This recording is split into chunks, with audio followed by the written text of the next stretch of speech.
Meus irmãos e minhas irmãs, vos saúdo com a paz do Senhor. Sou o professor Gisel Costa e este é o seu canal EBD em Ação. Um canal feito especialmente para você, professor, professora, alunos, alunas e a todos os amantes da Escola Bíblica Dominical. O objetivo do canal é trazer subsídios aos professores e às professoras que amam a Escola Dominical e que a cada semana preparam as suas aulas em busca de enriquecê-la, para que os alunos possam ter um aprendizado maravilhoso. Então, através destas preocupações dos professores e das professoras, nós disponibilizamos aqui subsídios para te agregar, para acrescer o seu plano de aula, o seu plano de ensino. É algo a mais daquilo que você já vem pesquisando, já vem estudando, para trazer uma aula excelente para os seus alunos da Escola Dominical.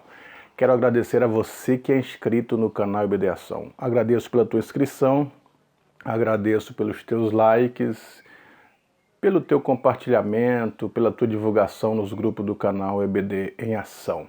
E você que está acessando pela primeira vez o canal EBD e ainda não é um inscrito, eu convido, venha conosco inscrever-se no canal. Observe aí que na tela direita, na parte inferior, tem uma tarja vermelha com letras brancas escrita inscrever-se. Clica nela, se tornará um inscrito. Tornando-se um inscrito, você vai assistir os vídeos do canal. E se gostar, você vai dar like, bastante like, dê joinha, dizendo gostei do vídeo. Aí você compartilha, você divulga, fala nos grupos que tem um canal específico que fala sobre a Escola Bíblica Dominical. Você também pode ter acesso aos vídeos de aulas passadas, de trimestre passado. Eles estão em pastas chamadas playlists. Então, essas pastas contêm o trimestre inteiro ali, tanto as lições dos jovens, quanto também as lições dos adultos. Você pode ter acesso e assistir e divulgar. Você pode ativar o sininho, porque quando você ativa o sininho, no seu canto direito inferior, você é notificado de vídeos novos. Toda vez que eu postar um vídeo novo, você recebe uma notificação, uma mensagenzinha no seu aparelho dizendo tem vídeo novo no canal. Aí você vai assistir esses vídeos em primeira mão. A lição de hoje é a lição de número 7, datada do dia 17 de novembro de 2019, com o título Davi é ungido rei. O textuário está em 1 Samuel 16 e 13. Então Samuel tomou o vaso do azeite e ungiu no meio de seus irmãos. E desde aquele dia em diante o Espírito do Senhor se apoderou de Davi. Então Samuel se levantou e se tornou a Ramá. Verdade prática. O propósito da unção é capacitar o obreiro para desempenhar a obra de Deus e com autoridade vencer os gigantes. E o primeiro ponto, significado e propósito da unção. Qual o significado de os reis serem ungidos? Nós vemos na Bíblia que pessoas específicas eram ungidos. Além dos utensílios do tabernáculo, depois que instituíram a lei de Moisés, os juízes eram ungidos para julgar, os profetas eram ungidos para profetizar, os sacerdotes recebiam esta unção para poder ensinar o povo a lei, os reis recebiam a unção para poder reinar com equidade a partir das leis do Senhor. Quando Saul foi ter com Samuel para descobrir aonde estaria porventura as jumentas, Saul foi ungido rei. Depois que Saul peca e passou dele o reino, nós vemos que Davi também foi ungido rei. Mas o que significa essa unção? Qual o propósito da unção? Por que este óleo? Por que no Antigo Testamento a figura do óleo está presente? O óleo da azeitona, ele tinha diversas funções. Em primeiro lugar, seria o óleo para a consagração. Consagrava-se os sacerdotes, consagrava-se os utensílios da casa do Senhor. Depois eles macetavam mais uma vez a azeitona e tiravam mais um pouco de óleo, não tão limpo e límpido quanto o primeiro óleo que era extraído, porque eles pegavam a azeitona, colocavam em tonéis de pedras e batiam com outras pedras, amassando a azeitona para que ela pudesse deixar o óleo fluir. Então o primeiro óleo ele saía limpinho, saía claro, saía sem mistura.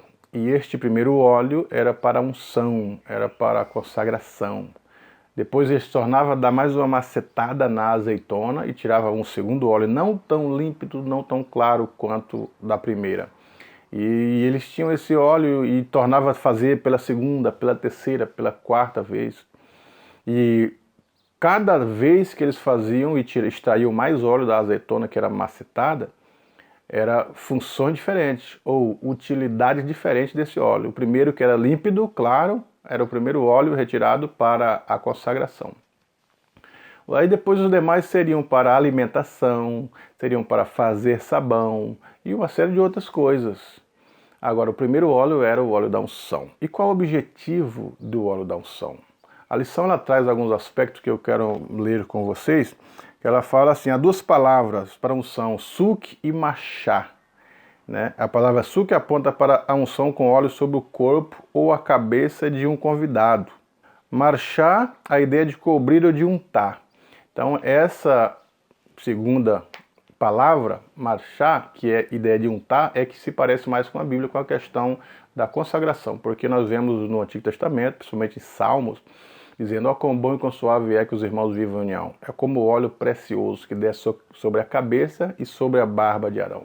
Então, para o óleo escorrer pela cabeça, descer pela barba ou pelas vestes, ele tinha que ser untado, derramado o óleo na cabeça. Então, era um derrame mesmo, que era um símbolo do derramar do Espírito de Deus.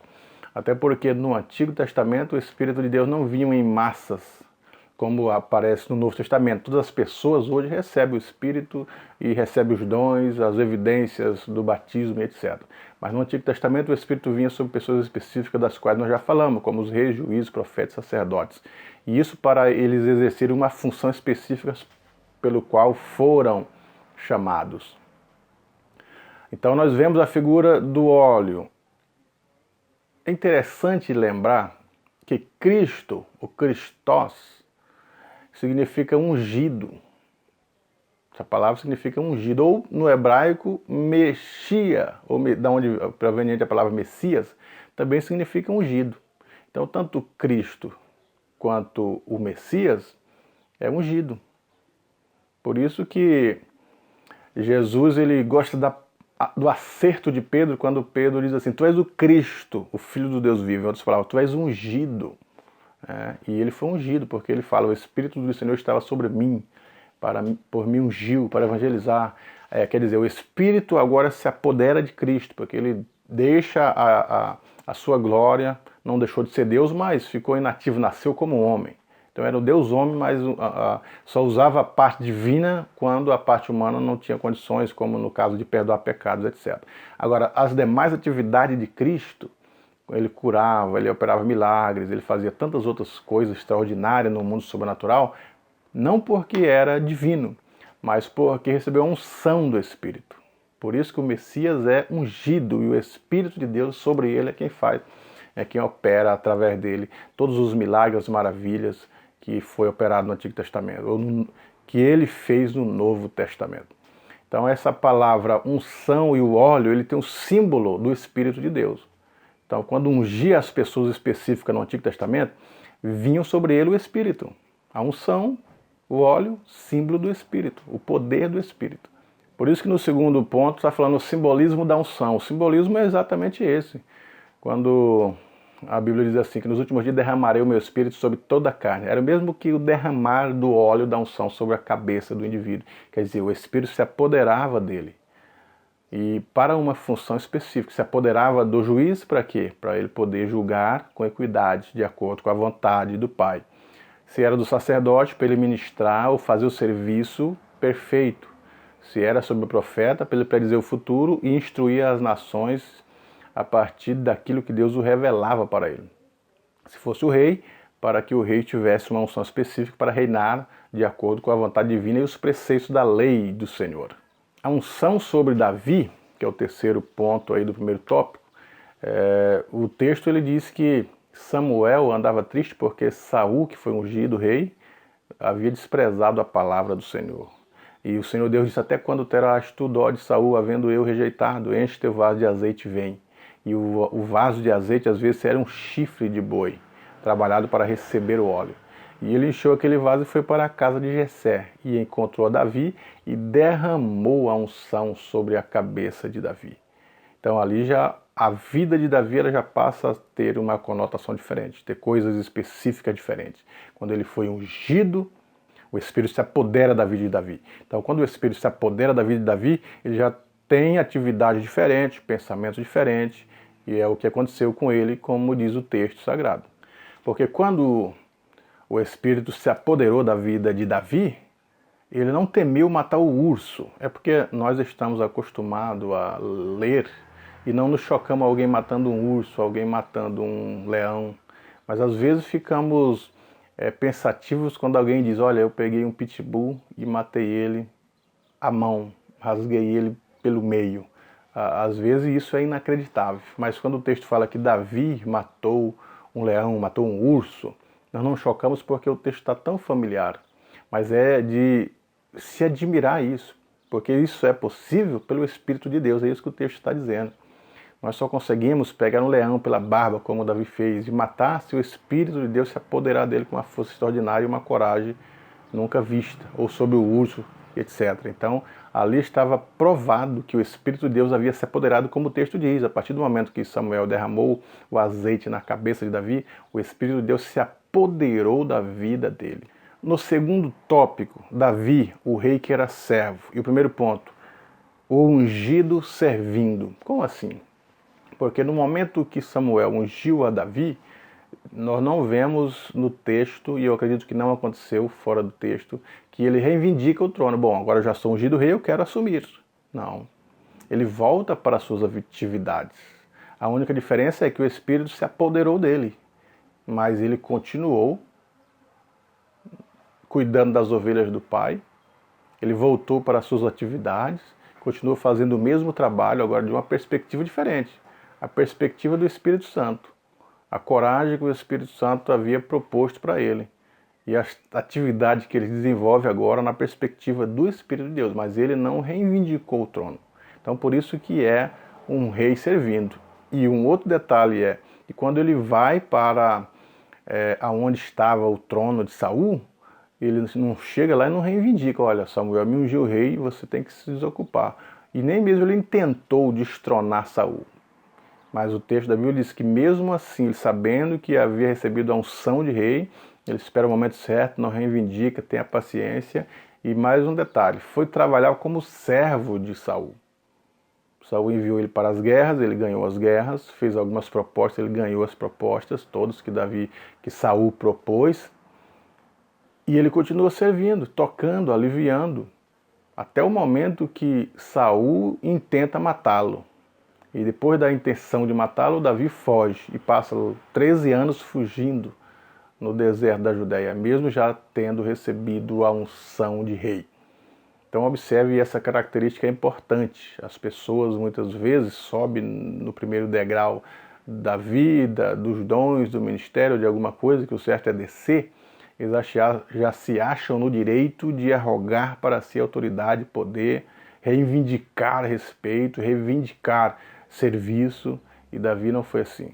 Davi foi humilde até o momento certo, recebeu experiências, sofreu as consequências para poder valorizar a unção que estava sobre ele. No tópico 2, o Espírito, no ponto 2, o Espírito do Senhor se retira de Saul. O Espírito do Senhor se retirou de Saul exatamente porque ele continuou na prática do pecado. Que o Espírito de Deus não se retira de alguém que peca de imediato, porque a função tríplice do Espírito é convencer o homem do pecado, da justiça e do juízo. Então, se alguém pecou, matou, adulterou, fez qualquer outra transgressão, o Espírito de Deus vai comover a pessoa, vai fazer com que ele se entristeça pelaquela atitude pecaminosa, vai levá-lo ao arrependimento, vai reconhecer que é um erro, que é um pecado, e vai buscá-lo, levá-lo a buscar o arrependimento e o perdão. Então por isso que o Espírito continua na vida das pessoas, só ele pode convencer do pecado. Se o Espírito se retira, o homem por si só não se convence de pecado, a não ser o Espírito de Deus trabalhando na consciência ou na alma humana.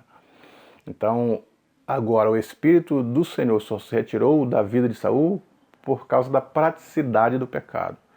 Ele foi contra os amalequitas, não obedeceu à voz do Senhor, trouxe os amalequitas, infringiu a lei, porque quando ele ofereceu sacrifício, não poderia oferecer só o sacerdote, ele ofereceu, toca nas vestimentas de Saul, e uma série de pecados se desencadeiam na vida de Saul. E por fim, o Espírito de Deus se retira. E é interessante lembrar que em 1 Samuel 16 diz assim, que o Espírito do Senhor, na hora da unção, Samuel propôs sobre Davi, o Espírito do Senhor se apoderou da vida de Davi. Mas nos versículos seguintes fala, e o Espírito do Senhor se retirou da vida de Saul, e o atormentava-lhe um espírito mau. Então a unção ele já não tinha mais a perspectiva do Espírito na sua vida.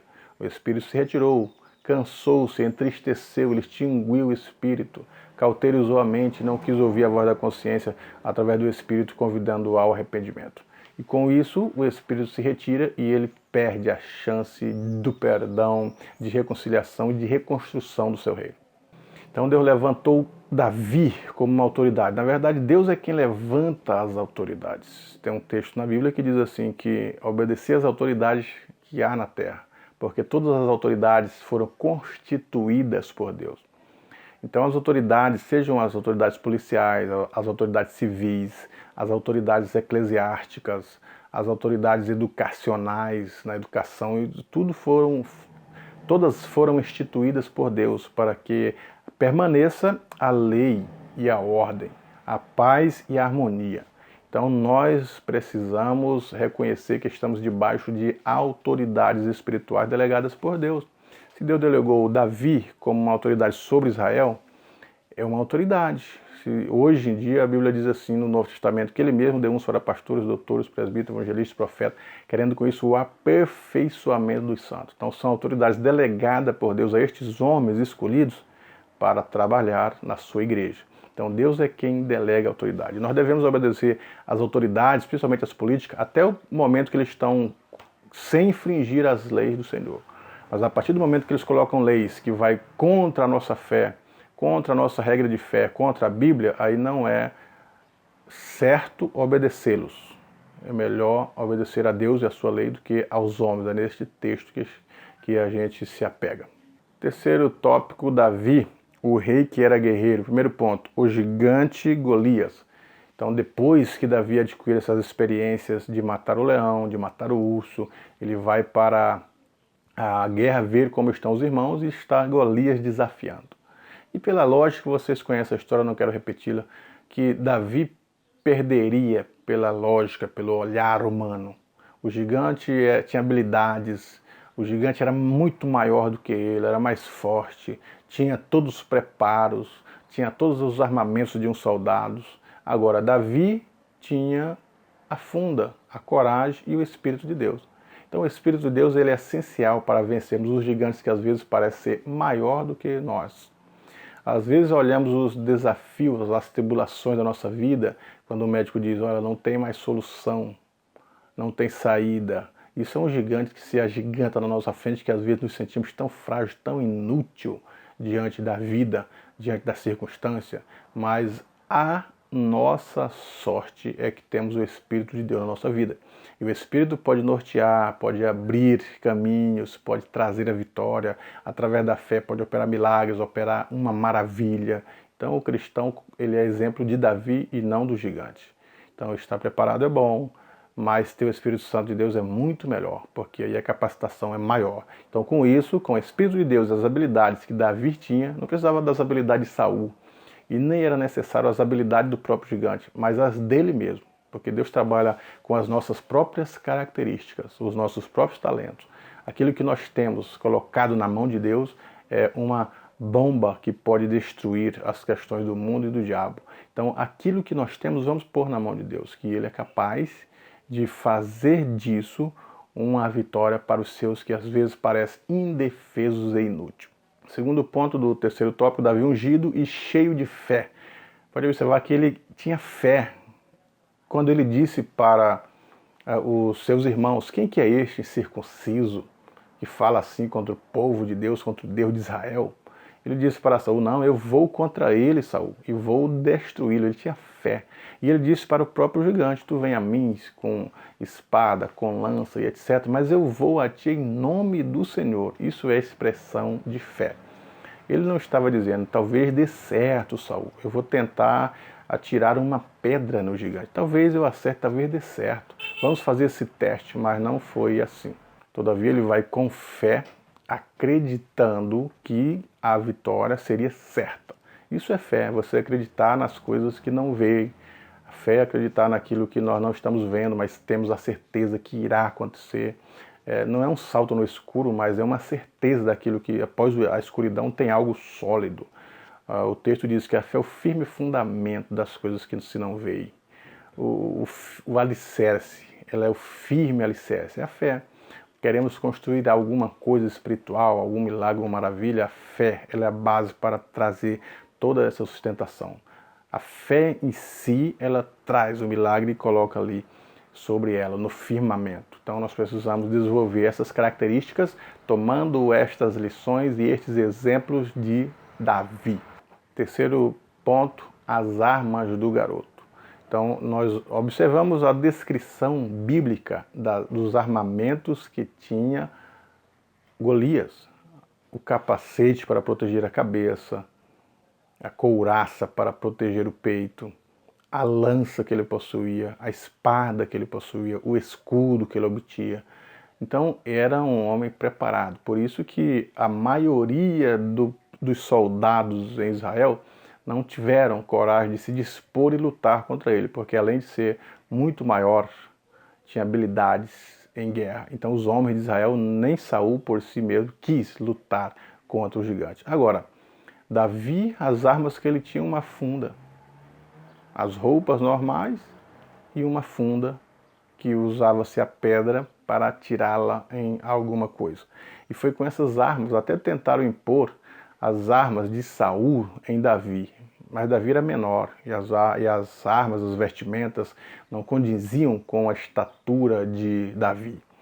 E ele por si só, mesmo assim, ele não desiste. Ele falou, não, eu vou com o que eu tenho, vou em nome do Senhor, vou com a coragem, com a fé. E ele vai e destrói o gigante, atira pedra nele, ele cai por terra. E a própria espada do gigante serviu de ferramentas para Davi. E ele então corta a cabeça do gigante. Então nós observamos que pela fé, pela coragem, pelo Espírito de Deus acima de tudo, que estava na vida de Davi, é que ele consegue alçar a vitória sobre o seu inimigo. O último ponto do terceiro tópico é o contraste entre Davi e Golias. Davi era um homem de campo, cuidava das ovelhas. Golias era um homem habilitado em guerras. Davi não tinha habilidade com as armas. Golias tinha habilidade com as armas. Davi era de baixa estatura. Golias de uma estatura extraordinária. Golias propõe um desafio, faz afrontas e amedronta o povo de Israel. Davi não aceita as amedrontas, Davi não aceita a postura do gigante, Davi, então, ele repudia tudo aquilo que ele fala. O gigante, então, disse que iria matá-lo e destruí-lo, e Davi disse que não, que ele que seria destruído em nome de Jesus de Nazaré. Então, Davi toma a iniciativa de partir para cima de Golias. Então, não é a lógica humana, não é o olhar humano que vai determinar o que somos, o que faremos, o que seremos, o que devemos fazer. Mas sim a perspectiva divina, o olhar divino, é o Espírito de Deus quem vai nos dizer qual que é o nosso final, qual que é a nossa luta, qual que é a nossa vitória. Então, em nome de Jesus, pela fé, pela coragem, principalmente pela unção do Espírito de Deus, é que nós vencemos as nossas lutas. Hoje em dia, todos os cristãos, ele tem em si o Espírito de Deus na sua vida, para orientar, para instruir, e através do Espírito que nós obtemos as vitórias, também podemos produzir a nossa fé, a fé no Espírito de Deus, e alcançar milagres, alcançar maravilhas, adorar a Deus, servir com fidelidade. Nós todos hoje, no Novo Testamento, podemos receber o Espírito de Deus. Todos nós temos condições de estar com o Espírito de Deus na nossa vida. Portanto, professor e professora, Deus em Cristo te abençoe. Boa aula para você.